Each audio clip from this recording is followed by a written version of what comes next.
After days of a diplomatic deadlock, the first trucks of aid have made it through, carrying medical supplies badly needed to treat the wounded in Gaza.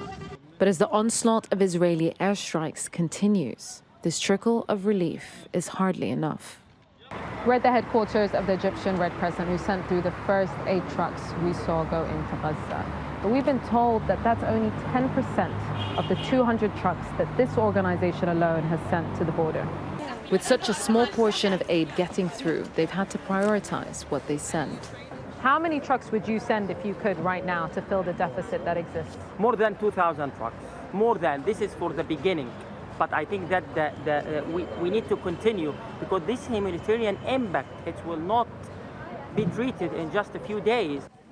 At the border gates, Dr. Rami's volunteers have to follow a mechanism of transfer to the Palestinian Red Crescent, designed to offset Israel's security concerns and the threat of airstrikes.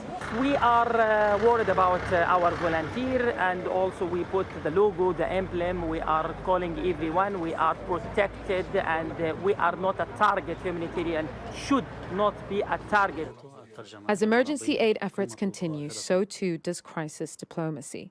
World leaders gathered at Cairo's Peace Summit, joined by the UK Foreign Secretary.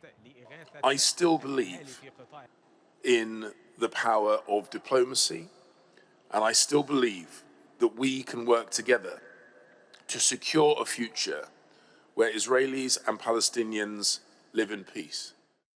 The power of diplomacy seemed to fall flat at the summit, with Arab and Western leaders unable to agree on a joint statement. And on the streets, protests have reflected this geopolitical divide, with the US and UK called out as complicit in the worsening of this war. The volunteers who protested at the border are still here, guarding the aid that Gaza needs to survive a war that no one can stop. Yusra al-Bagher, Sky News, Cairo.